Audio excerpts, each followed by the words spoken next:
Welcome to Marbella Now. My name is Nicole King. Hey,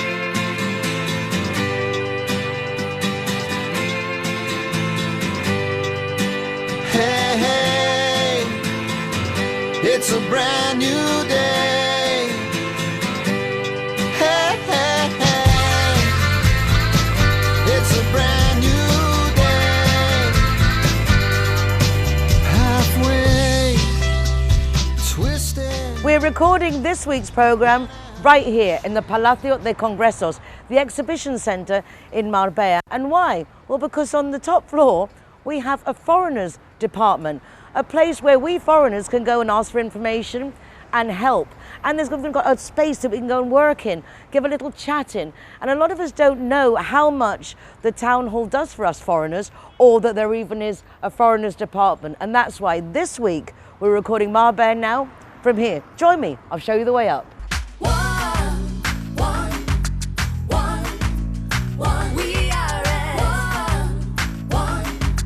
And here we are, the Foreigners Department in the Palacio de Congresos. Little set that I've made myself here with our international flags. And this is where you guys are all welcome to come for information, share your information, give a chat, anything. But come by, find out for yourself. Let's get on with the show. I'm delighted to welcome as our first guest a very familiar face on Marbella Now, Barbara García Fehse. She is German-Spanish mix and she is Marbella Translators. And I can never say it enough. People who do their own translations at home, you're really not giving yourself the best opportunity if it's for business or something serious, because first impressions really count. You don't want people laughing at you of how you've translated something and detracting from the quality of your product or your service. So Barbara, welcome back to the program.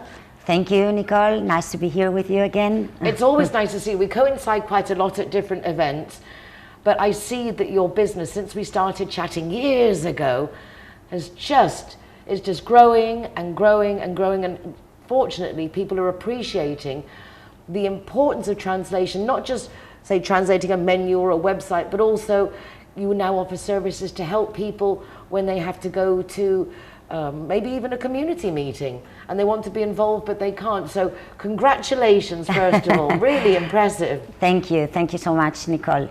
You started, I was curious to see, and we've never spoken about this before and I can't believe it, you actually worked in map-free insurance for years in Madrid. Exactly. And it's through that and the contact with the people and all those services that you did that you realized there was kind of like a gap there. Tell us a little bit how you had this flash inspiration to open up Marbella Translators.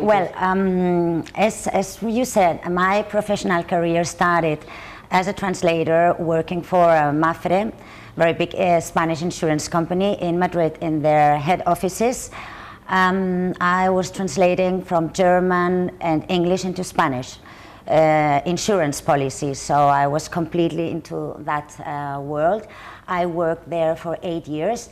Then I moved to Andalusia because of love, of the love. That is the best reason to move to a new place. It is. And then I started again working for MAPFRE, but as a sales promoter. I had to learn how to sell and I had to make my selling teams and go out and sell with them. And this is how I started loving sales, because it's something that is very difficult to achieve but super interesting. I've always been a very curious person. And at a point later, when we moved to Marbella, I started thinking of launching my own business, and I thought it was a very good mix to mix languages and my knowledge about sales. So looking for the people's needs is something I love, and this is how we started already 15 years ago. Goes by quickly, doesn't it? Exactly, and now I can say I have very big team of professional translators and interpreters, and we are really improving day by day. We are very high rated by our clients, and our goal is to be not only the reference translation agency in Marbella, but in the whole country. So or the world, why not? The world, why course, not? You cover so many languages, and I think Yeah. it's interesting hearing your history, because a lot of people have this tendency to see someone who's really successful and think, oh gosh, they're so lucky.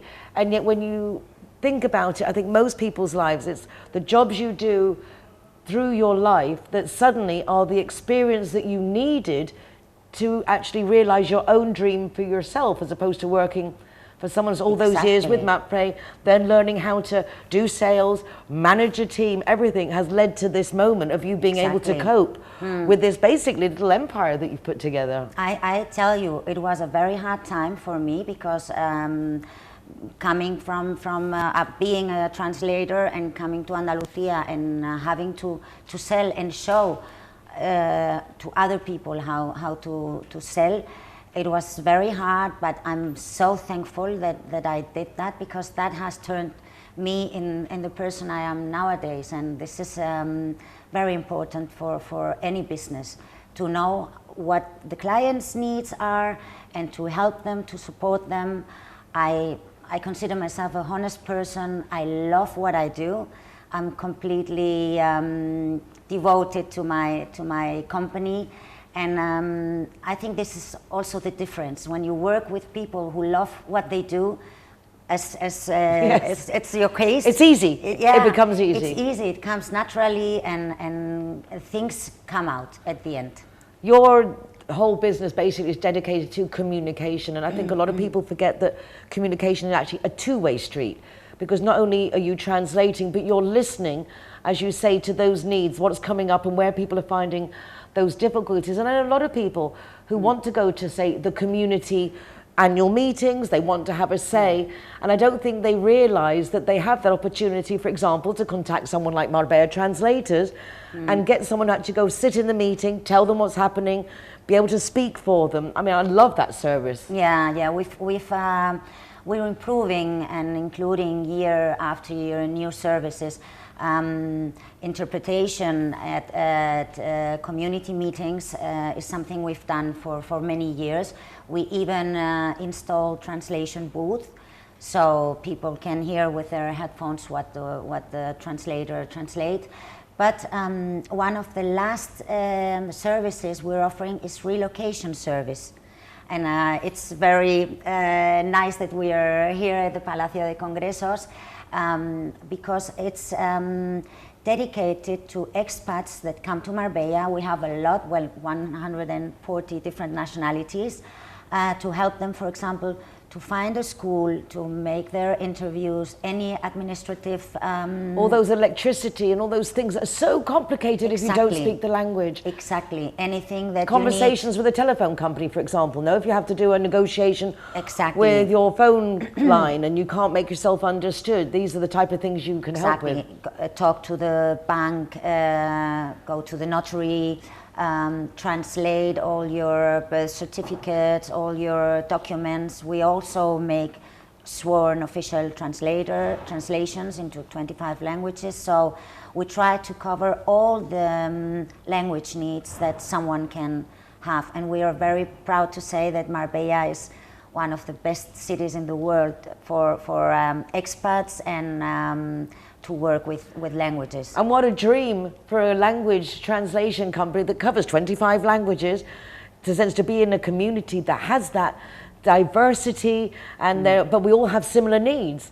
So at the end of the day, we all need to do the same things, no matter where we're from. We have to get sure that we're on the padron, that we're getting our rubbish collected, and we know what's going on. Exactly, or maybe you have to go to court. Sometimes it happens that you have problems, and you need someone who assists you with the language. Not only with the language, this is maybe the difference.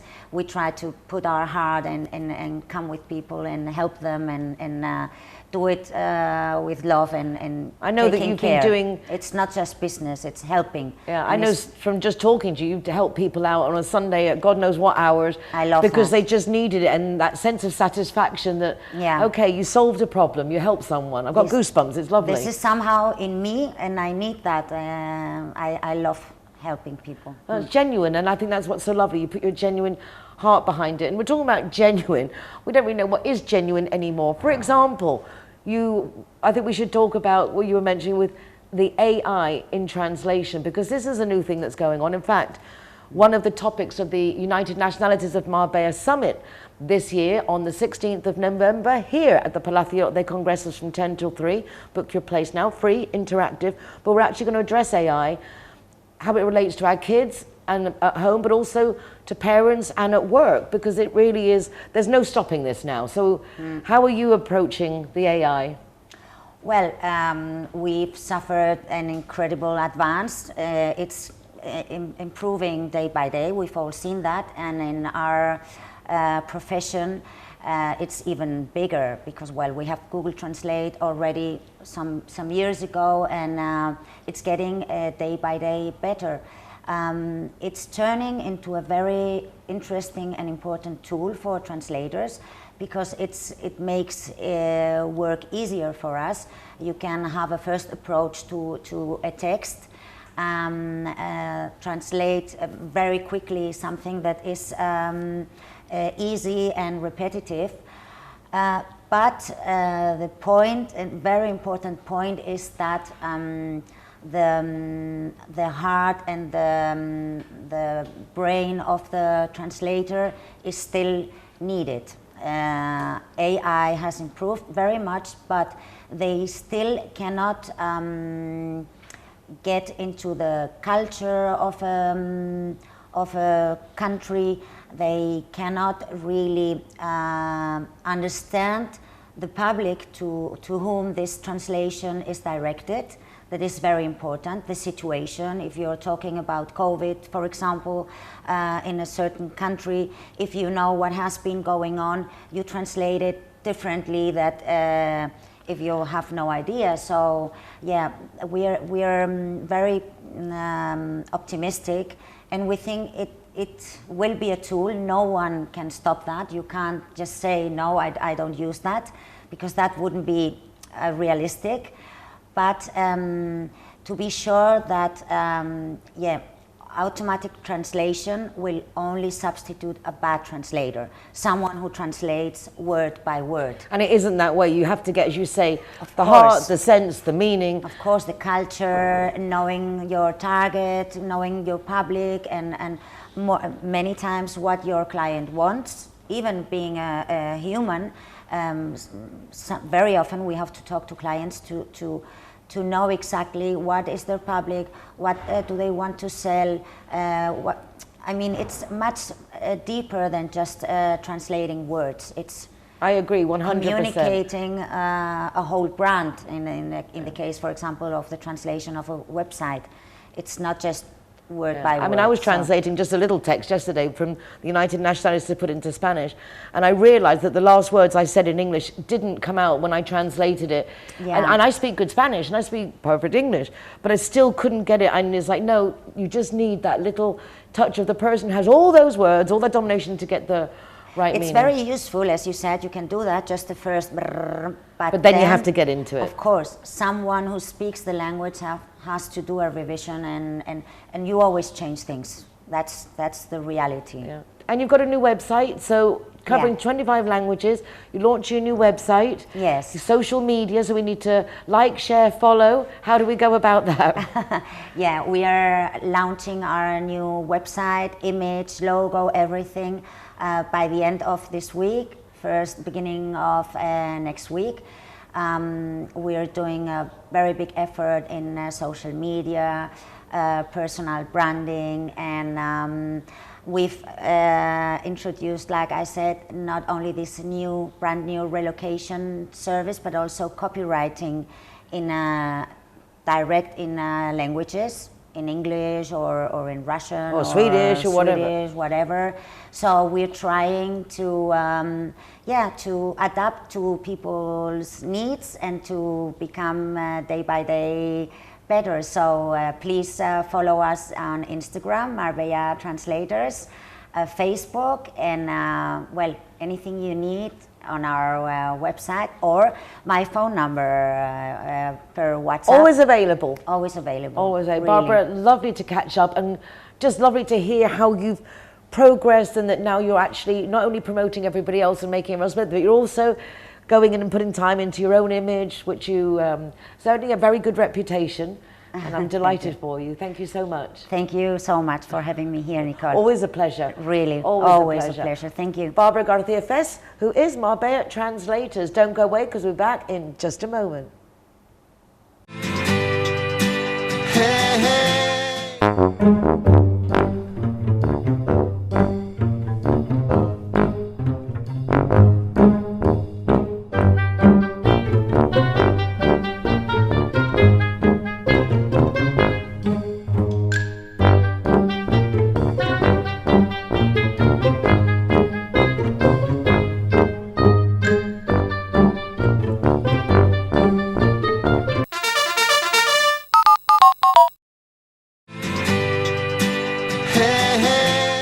The German School of Malaga celebrated its 125th anniversary last Thursday, together with members of the school community, representatives of the German Embassy, the Foreign Ministry, the head of the German school authorities, and the cultural ministers. This was a long-awaited event and it was really very thrilling. Children were singing, artistic performances, and it was lovely to see people who hadn't met each other for years hugging and celebrating such an emblematic date. So, congratulations to the school and congratulations to the two ladies who were classmates in the 1940s and had an opportunity to get together again in their school celebrating this amazing achievement. How wonderful to think that we could be foreign back in the 1940s and already, if you were German, have a German school here so they could carry on their culture, traditions and actually relate to their families. So really, very special moment, and a big thank you to Martina Spahn for taking me with her.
A su país de origen.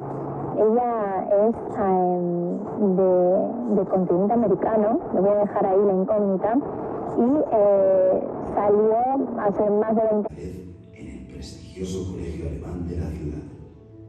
Al cruzar sus manos en el patio del colegio, un lazo invisible e indestructible se forma instantáneamente, y en ese mismo instante, la amistad germinó perdurando en el tiempo hasta hoy. Me llamo Ingrid Fröder, Viví muchos años en Málaga, estuve en el colegio alemán desde el año 30. Verehrte Vertreter der Republik Deutschland und ihrer Länder sowie der fördernden Stellen, liebe Mitglieder der Schulgemeinschaft, liebe Kolleginnen der deutschen Schulen und Kollegen der deutschen Schulen in Iberia, de acto de conmemoración del 125 aniversario de la fundación del Colegio Alemán. Join me now at the Wadstrom Tonnheim Gallery. It's a contemporary art gallery that Mathias set up quite a few years ago. It's absolutely delightful, and in fact it's in the industrial estate in La Campana in San Pedro, which is a great place. It's like the new Soho for chic galleries. It was really, really fun to go. I went along to see his new exhibition, and I'm sure you're going to enjoy it too.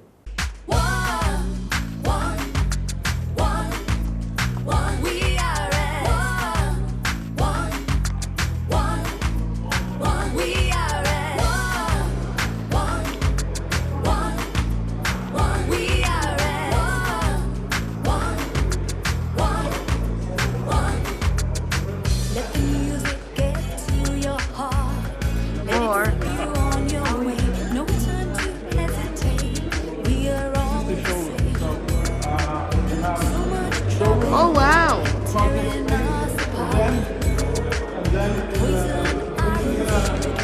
On-site built installation by Pim Halsgraf, Dutch artist, and this is Mathias Niccolo from Argentina. But here is the main attraction here. Wow, very cool. The main attraction for today is U1 from his show here. And U1 is in the dark shirt here. Got it. Please,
It's now time to welcome our CIT Marbella Guest of the Week.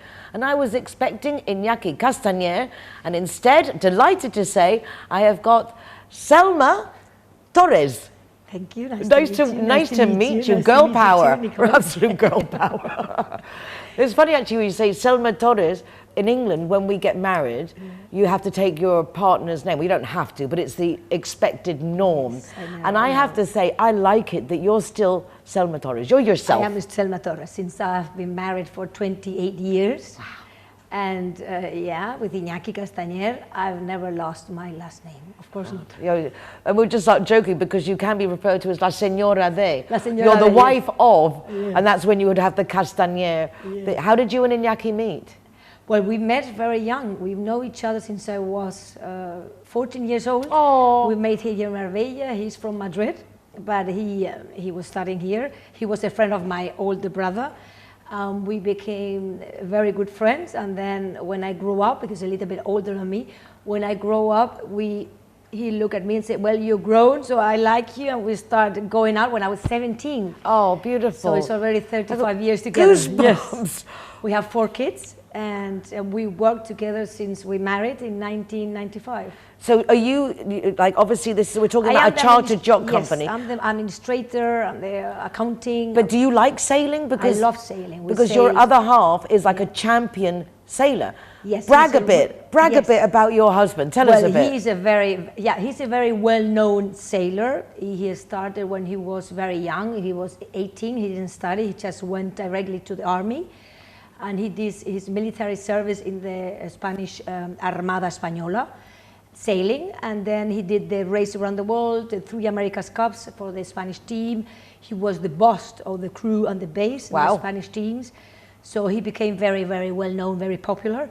And after the America's Cup, he started to get a sponsorship, and we have done more than 25 projects, building new sailing boats, racing boats, and having the whole crew, preparing the crew for these regattas. And we have done races all over the world, especially in Spain and Europe. And he has won more than 25 Spanish championship. He's 9 times a world championship. So he's a really, really well-known sailor in Spain. He sails actually, and since very long, with His Majesty the King of Spain, Juan Carlos. And also he sails with our actual Felipe, Rey Felipe. So very well known and very well connected. Yes. I mean, if you're going to charter a yacht, or why not go to someone obviously as knowledgeable, and as capable. Yes, that's our knowledge. The thing is that we became, after 25 years, or more than 25 years, the sponsorship in Spain was completely over. I mean, we had this sponsorship for the regattas, and then in Spain we have this crash in 2008, 2009. 10, 11, yes. 12. So yes, in 2010 we have to create something and change ourselves. So we start, and we found Castañer Yachts, and we decided to take his name because of his well-known name. No? And what we do, we are brokers of different brands. Our most luxury brand is Solaris, which is Italian shipyard. This Italian shipyard, they have high luxury boats, sailing boats, with really high quality interior. The interior is beautiful, and they are quite different from other sailing boats. We also sell Hanse, which is a German shipyard. They are lower, they are more economic, but they are also very good quality. A sturdy German boat. Yes, it's German boats, very sturdy German boats, yes. And they are actually more available for normal people. They are not so expensive. And then we also sell Bali, which are catamarans. They are really good, and they are quite different from other brands like Laguno or Fontainebleau, because the front part, they don't have these nets, so you have also like a saloon, a cockpit on the front, which is very good. And also Azimut motorboats, but we are really specialized on sailing boats because of That's Iñaki's passion. Iñaki's passion, his passion completely, and also his experience. He can really, what we really offer our clients when they want to buy a boat is that he knows exactly, when he meets this client, he knows exactly what kind of boats he needs to buy for the first boat, second boat, or third boat, and he really helped themselves to decide what adequate boat. So he's not just out to make a sale, he wants to make sure that they're getting the right boat. sailboat, or the right boat for exactly what they need. Because they want it maybe for cruiser, or he wants to do it for family and also for sailing, for racing. So it depends, every client is different. I know all the years that I've been in Marbella, and I know like with the windsurfing, but then going on catamarans years ago, and I remember once I was with a very qualified sailor on this catamaran, and I said to him, what happens if I fall off? And he said, don't worry. But then he fell off. It was like the wind went, the sail knocked him off, and then I'm going round in circles. And this kind of, I thought, well, I didn't think to ask what happens if he fell off. So I suppose having someone like Iñaki Castañer Yes. to make sure you're on the right thing or with the right captain when you need. Yes. I mean, I have sailed a lot with him and in really, really bad conditions, and I'm quite, relaxed and calm, no? But if I've sailed also with other people on boats, and I'm very nervous always. I don't feel good. I don't feel relaxed. I don't feel, confident. So where are you located in? Because I love going to a boat show. Yes. So do you have a showroom, which is like going to a mini boat show that we can look at the boats? Where are you based? We don't have a boat show. Our offices are in Puerto Banús. Nice. And but we go every year. We have been yesterday. We came from the Genoa boat show, and we were at the Solaris stand and Hanse stand. And then next month we are going to Barcelona boat show, which is a very good Spanish boat show. And we will be at the stand of Solaris, Hanse and Bali. And then we are going to make this year our first Castañer Yachts boat show in Puerto Banús. I just had that feeling. Yes. It's like I can feel boat show coming on. Yes, we need to do it because actually in the south of Spain there is no boat shows, and there's a lot of people. I used to go a lot in Madrid every year, or just go because it's just fun. Yeah, it's fun. It's fun. I mean, and you can aspire, you can dream. Yes, and so we want to show, we want to expose like 2 boats from each brand that we sail, and I think it's going to be good. It's going to be brilliant. Yeah. So if people want to don't want to buy a boat, but they would like that experience of going out on a yacht, can they do that also with the Castañer? Yes, of course. We are brokers and charter, and we are specialized on motorboats charter here, because in the south of Spain, especially in Marbella, normally the people, they charter motorboats for a day or for a week or... To go see the dolphins. Yes. I mean, there's a lot of dolphins out there. There's a lot to look at. No, yeah. you see a lot of things, really. Yeah, actually, we really do. Yeah. Really do. You can go to Gibraltar and you can see also orcas. You can see also, flying fishes. You can see huge tortoises. Tortoises, yeah. I've seen it every time we go sailing. To Gibraltar, Soto Grande, we go to Tetuan or Ceuta, you go to Morocco. It's a very So nice. if someone wants to go to, say, Morocco for the day, of course, they could charter the yacht, go to Morocco, go and do a walk around and then come back on the boat. Yeah, of course. Well, that sounds like fun. Yeah, you can do it for a day and it's fantastic. No? You can go shopping in Tonnheim and have a nice lunch and then come back. Oh my gosh, how the other half live? Oh, darling. I mean, just it's like one can aspire. You have to aspire. You have to have goals. Yes. Well, that's really exciting. So you've been together and working together, since obviously very successfully. Yes, very Is happy. it because you separated? Iñaki's all in charge of all the sailing, and you're in charge of all the paperwork? Yeah. So you're the big boss. No, I am the administrator. You say no, the secretary, the accounting, everything. I'm the people. I'm the lady with our team at the office. And normally Iñaki is always with the clients, sailing or the yards or trying the boats or taking care of the clients. When you go on holiday, do you go with the boats or you do something different? Or is your whole life around boat? Our kids, they love sailing. And we go sailing. We take a boat and normally from friends, because we don't own now a sailing boat. We don't have time actually to sail a lot. And we do a week of long sailing around Palma, Menorca, Mallorca, and all the things. I mean, that's so nice because around Spain, literally there are so many beautiful places to putter around. Yes. And the ocean, for example, in Menorca is so warm. Beautiful. I mean, it's just like you could just hang in the ocean for hours. It's lovely. I really highly recommend to do actually holidays on boats, because I mean you just really disconnect completely from your life, from the stress, from the work, from everything, and it's just relaxing, and especially on a sailing boat, because you don't hear anything, you just go with the wind and relax, and you really enjoy when you are anchored. We anchored always on a bay or something like that. We don't stay normally at the port. We like to stay really at the sea, and it's amazing. At night, how you sleep and how is. The nights on a boat is a quite different thing than being on a port or in a restaurant on your house. It's really exciting life that you live. Yes. I mean, you really do. It's like you want someone to imagine what life was like in Marbella. Well, it's like their life. It's like Puerto Banús, hanging out in Puerto Banús, hanging out on yachts. Well, normally I work a lot. But we like to You're the less glamorous side. Yes, yes. He's on the glamour side, Iñaki, because he's always sailing with clients all over places. And doing regattas, he still does a lot of regattas. We are in different projects now. We have different brands. In our different brands, you say different.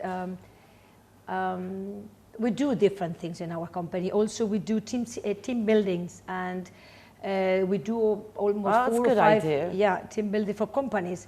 And so they put them on a boat and you've got to get on because you're not getting away. This is it, that's the space. Talk to each other. Yes, the thing is that the companies, they contact us, and we do like a fake regatta, and all the team of the company, they sailed on a board, on a boat with a professional skipper, and we do a regatta. Iñaki is the one who organizes everything, and they really work together, and they get to know how a team on a sailing boat, they have to really work together to get the best forward. Yeah, to get the best speed and to really make the boat go. No, so team buildings on a boat, on a sailing boat, and doing regattas is quite really high recommended for companies. No. Wow, what a lot of fun we can have just sailing away with Iñaki Castañer chartered yachts, which is really very, very cool. Selma, delighted that I got to meet you. Iñaki, sorry that we missed you. I hope you're very successful in whatever you were doing today. And I look forward to seeing you again. Thank you very much. We're definitely going to come and see your boat show. Yes, of course. Definitely be at the boat show. I will invite you, of course. Thank you, and I will definitely come. And it was very nice, and thank you for inviting me to this absolute TV pleasure. program. Absolute pleasure. Nice and a big thank you to CIT Marbella, because thanks to them, we all get to meet the cool people that live amongst us. And what's so nice, that something really nice for us to do, whether you want to go for a day, you want to do exactly like a work incentive, or you just want to have a little party. Yes, why or not? a week sailing around, or a romantic trip, a little romantic service, or go shopping in Tangiers. I like that. I like that. Or Gibraltar, you do that too. Of course too. Selma, muchísimas gracias. De nada. Don't go away, back in a moment. Hey, hey. Hero, welcome here at the Gaucho de Banús. Hey, hey. It's a brand new day. Hey, hey, hey. And welcome to Lemongrass, Doña Lola. Thank you very much. Halfway. Hey, hey. I am excited to introduce my next guest. Her name is Randa Amiar, and her husband is Hitch from the Marbella International University Centre. And he sent me a message to say, my wife's written a book.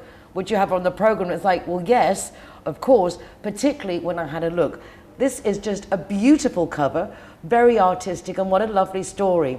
It's called An Empire Behind Him. Sounds better in Spanish, Un Imperio a sus espaldas, much more poetic. And it's written by this lovely young lady who's originally from Granada, una granaína. Welcome to the program, Randa. Thank you very much, Nicole. I'm so happy to be here with you. Estoy muy contenta por poder presentaros mi primera novela, mi primera obra, que he escrito con muchísimo cariño y espero que os guste. No, bueno, tiene muy buena pinta. They say you can't judge a book by its cover, but in this instance, the cover is quite lovely. Conseguir hacer una novela ya es quite an achievement. To write a novel is really a big deal. Sí. Pero luego todo lo que conlleva publicarlo y esto de hacer... Es más complejo. To do the cover and then, ¿cómo luego decides qué imagen y qué look quieres para algo tan importante como tantas palabras? I'm asking how you can actually then decide the look of the book, because you've written it, you've got all your heart and that intention and feeling, but then to capture that in one book cover, ¿no? De capturar todo esto sí. En una portada, exactamente, sí. Pues es verdad que tiene que haber una concordancia entre la historia que se narra y la portada, para que los lectores cuando lo vean, pues sepan más o menos qué es lo que van a encontrar dentro. ¿Tú ya tenías esa visión en tu cabeza? Yo tenía una idea, porque la novela está ambientada en Vancouver y en Estambul, que me encantan esas dos ciudades. Entonces buscaba algo que atrapara al lector, atrayente, y pensé que Estambul, el Imperio Otomano, porque la novela se llama Un imperio a sus espaldas, entonces qué mejor imperio que el Imperio Otomano, que es donde también está ambientada la novela, para diseñar la portada. Entonces se lo di Okay. Randa's saying that she, obviously, to capture the essence of the book, it's a love story, it's an adventure, and she's saying that the book takes place in Vancouver and Istanbul. And the book's called An Empire Behind Him, and that empire is the Ottoman Empire. She's saying if you're going to write about any empire, it has to be the Ottoman one. And it's curious, being from Granada, that mix of wanting to do the book in Vancouver and Istanbul. No, es una combinación curiosa, Canadá es una combinación curiosa, ¿Por qué? Sí. Why? Pues mira, Vancouver, a mí me encanta Canadá, además como mi marido es de allí y ha vivido tantísimos años en Canadá. Husband's from Canada, we've got a little idea now why Canada's involved. Ok, pues era una espinita que yo tenía, siempre me ha apetecido escribir de este país y Estambul, porque es que desde que lo visité por primera vez me embrujó. Tiene una magia especial y también quería pues plasmarlo en mi novela. So loving Istanbul from the first moment that Randa went to visit there, she just knew that she wanted to get that atmosphere, no, ese ambiente. Ese ambiente. It's like seductor, exotic, seductive, exotic. Yeah. So we go from Canada to exotic Istanbul. Y la idea para la novela. Sí. Cuéntanos un poco, sin obviamente darnos detalles sin hacer spoilers, exactly, ¿no? So without giving away any secrets, just a little summary of what the book's about.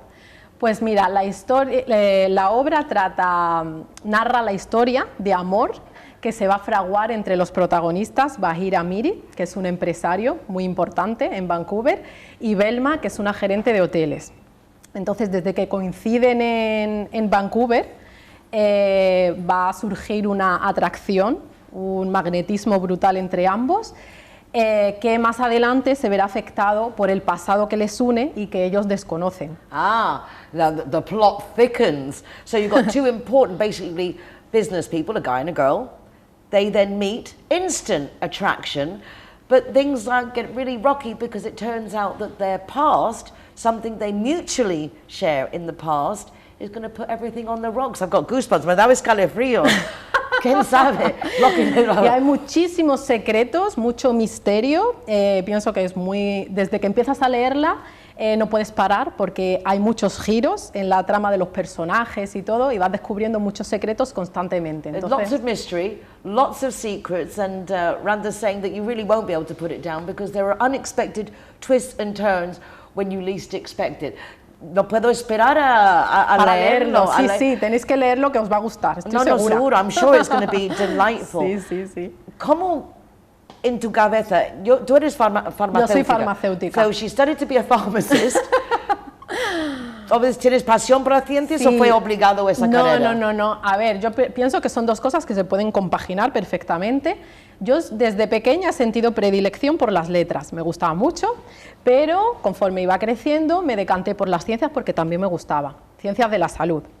Pero nunca me desvinculé del mundo de la literatura, siempre me ha encantado leer, siempre me ha encantado escribir, entonces pues llegó el momento, yo creo que es algo que se fragua lentamente, no es que digas de la noche a la mañana, voy a empezar a escribir un libro, sino que es algo que va de manera gradual y en mis tiempos libres, porque yo siempre he trabajado en farmacia, empecé a escribir un poquito hasta que al final fue cobrando forma la historia que estaba creando y de resultado, here it is. Sí, apareció un imperio a sus espaldas. Randa's been espaldas. writing since she was tiny. She's always liked to read, she's always liked to write, but she was also interested in the sciences, health, well-being, and so followed those studies to take her to being a pharmacist, which is a career she has followed and carried on writing in her spare time. And little by little, this novel was born. Es alucinante. Sí. Es impresionante. It's really impressive, really impressive. ¿Dónde se puede comprar? Where can we buy it? Bueno, ahora mismo está disponible solamente en la plataforma Amazon, está en los dos formatos, en ebook y en tapa blanda, en el libro físico. A ver si más adelante puede estar también disponible en las librerías, pero es un proceso lento. Ahora mismo, si queréis comprarlo, en Amazon. Well, if you want to buy the book, it's available on Amazon. You can get it in the softback and you can also get it in e-back form. So don't hesitate, give the book a try, and if you've got a bookshop near you that would like to stock it, well, contact Randa, because I'm sure she'd like to have it in some local bookshops as well. Me parece genial. Delighted, Hitch, thank you so much for sending Randa along. Delighted to meet you. Muchísimas gracias igualmente. And I look forward to reading it in many languages. Tengo muchas ganas de leerlo en muchos idiomas. Tuvimos aquí hace nada a Barbara de Marbella Translators, así que con el éxito que vas a tener, seguro que luego lo veremos en todos los idiomas. Eso espero. In all languages. Muchísimas We'll get gracias. Barbara from Marbella Translators in it, and so we can all have a read. I'm lucky, I can read Spanish slowly, me cuesta leer español. Fantástico. But it's definitely good for getting some vocabulary and learning more about Randa and her ideas and her dreams. Thank you so much, Muchísimas Randa. gracias, es un placer estar con And buy the book! Buy the book! Bueno, mejor, en español, compra el libro, ahora mismo, en Amazon, disponible. El imperio a sus espaldas, por Randa Amiar. Gracias. Hey, hey.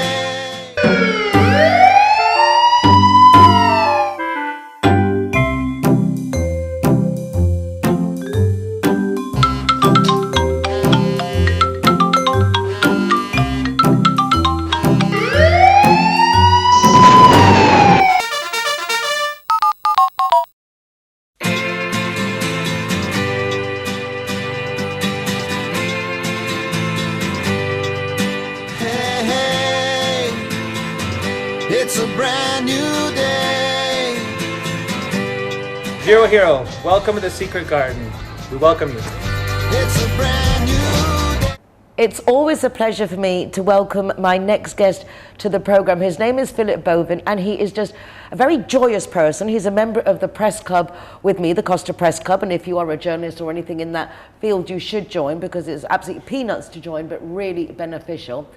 And Philip is an integral part of our committee for the United Nationalities of Marbella Summit this year, because it's about AI, technology relating to children, home, parents, work, school, really how we're embracing everything, and the career opportunities that will bring for our kids. So delighted to welcome Philip back again to the program. You're so joyous, it's so nice, always so exciting with everything that's going on. How's everything? Very good, thank you. Busy, no? Yeah, I'm like just bought flights to India and Finland yesterday, so it's quite busy. I hate traveling because it's so nice here, like on the coast. So what are you actually going to do? Is it part of the projects that you have to set up? Yes, exactly. I'm like in India I will be opening like daughter company for my main company in Finland, and then in Finland I will be going for a project where I work with Finnish educational institutions and from several other countries upon the topic of educating and employing Ukrainian refugees. I think that's how really that Philip and I became close. My passion for children and Philip's passion that the education system change and adapt to actually address the children that we have in today's world. It's a very fast moving world, a lot of children on the games and things, it's a very fast pace, and that's why he's brought with us him today, Nico, who is the director of Philip's company, but you are, I will say this, you're a gamer. I am also a gamer. Yeah. You are also a gamer, I'm sure a lot of things. Can I ask a really silly question? For the people who may not know, what is a gamer? We have expressions that are flown around now all the time and we're meant to know what they are. When someone's saying a gamer, I envision someone lying on the couch, they've got their, the remote in their hand and they're like a couch potato doing nothing. So can you please save us from our ignorance? What is a gamer, Nico? Well, I'd say that like in some cases you might also be right thinking of that as like a couch potato, but the term isn't limited to only that kind of gamer. A gamer might, as a term, might indicate any person who has the passion for playing games, and that can cover a very wide range of engagement and commitment to playing. So there are people who prefer to play only for entertainment purposes, but on the other side of the range we have also esports professionals, so people that are so skilled and so committed to the actual gameplay that they actually manage to make a profession out of it and competing with others on a global and international scale. So it depends a lot on the context. I think it's very important that parents particularly understand this world and where it goes, because I don't think families actually realise that a child can be playing a game and actually interacting with anyone of any age, anywhere in the world. That it's like an online community, it's a virtual reality. I mean, literally you can immerse yourself into this world and it's actually a whole world in there, in the game. Yes, yes. Some games have an online community, in some cases very vast communities, which can come to include even millions of people. And that's actually always been one of the critical points of online gaming and multiplayer in general, of finding and improving the systems that we have to make the online community a safe place for everyone.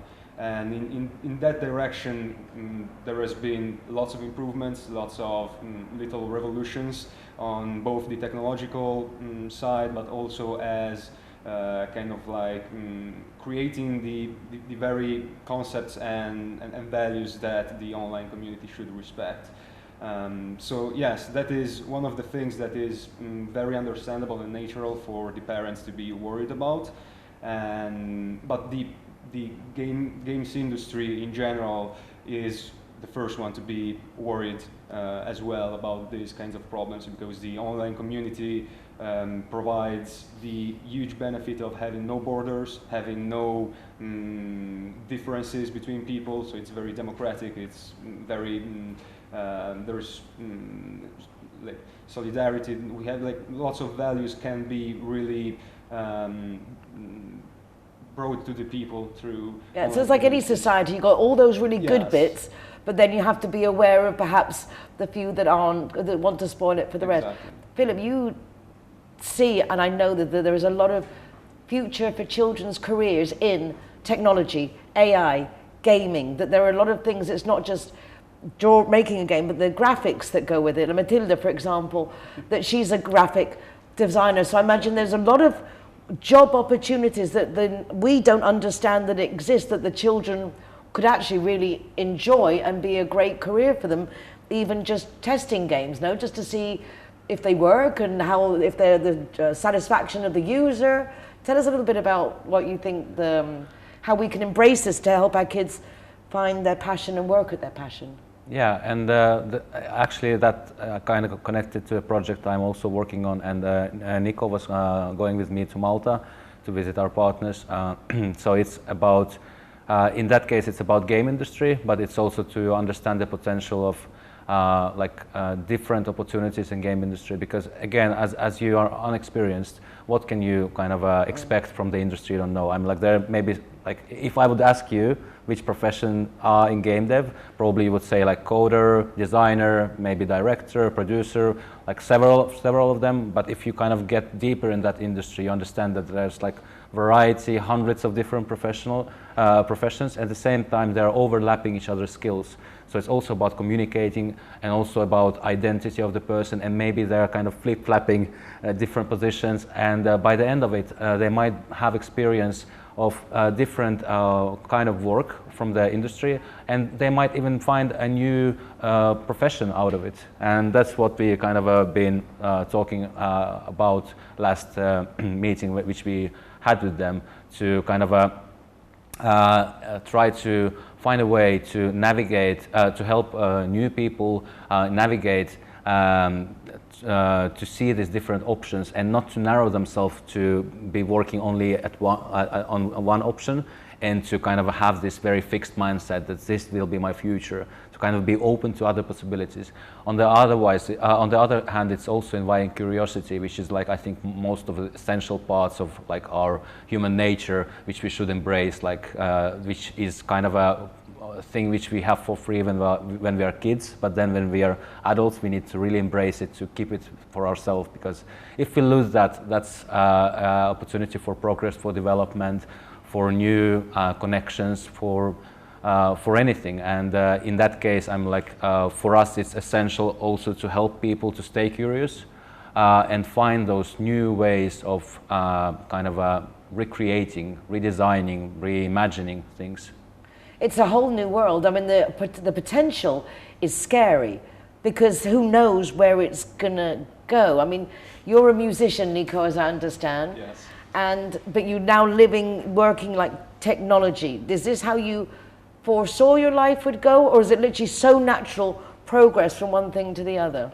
I'd say that Philip had a very big part in my transition towards technology and game development in general.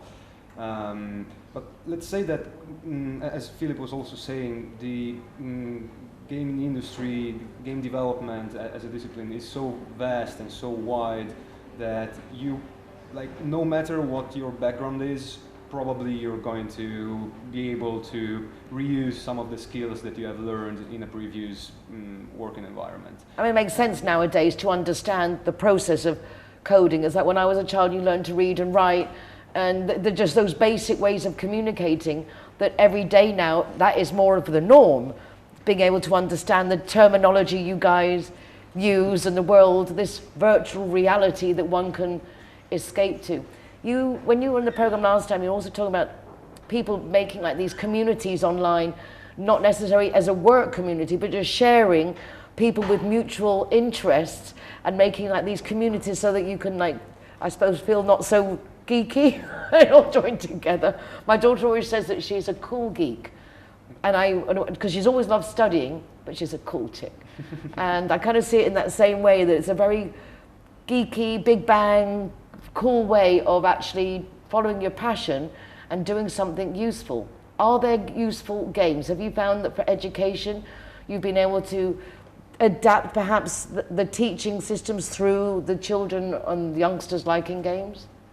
Yeah, I'm like there's several things I would like to approach, but cool geeks and nerds, I think it's something which is really relevant to our age at the moment. Like if you think like when we grow up, we are not really kind of connected through our identity. So of course trendy things in which we are feeling safe, we are not kind of challenged, our self-esteem is not challenged. So it's so easy to judge somebody as being a geek or a nerd. Mm-hmm. But when you grow older, actually for me it has been quite interesting that I really love more nerds and geeks than anyone else. But me too, probably because we are that way in the sense of we're just different. It's like not exactly. the norm. And I think the mistake that we have in our education system is trying to make everybody the same. The children aren't the same. Some are musicians, some are technology minded, some are visual and like drawing, but you don't need to have everything, because with a good team, each one can do their bit. We don't have to excel at everything. And I think that's the big mistake in society, is expecting us all to be able to do exactly the same things when clearly we have different talents. I mean, it's just, we don't work the same. Yeah. I'm very actually grateful to the Big Bang for taking a sector that was looked on as these geeky nerds into, like, no, it's actually the cool kids. Really. Yeah. The ones who dare to be different, the ones who dare to be themselves and actually express themselves. Yeah, I think the biggest challenge for us is to accept, that our difficulty is to find our identity, and it's never it's ever changing. So it's not that you find it once and then you just stick to it. So I think that's the biggest misunderstanding of people growing to be adult and then kind of maturing themselves. So we are going through these cycles of knowledge, and we're always losing also some parts of information, some parts of understanding, because we are erasing our memories. So IT is a very clever way to also understand kind of our ways of living, because like there's a lot of memory loss we have, and I'm like, you can understand that concept through working with IT, but without that it might be too abstract for many people to understand.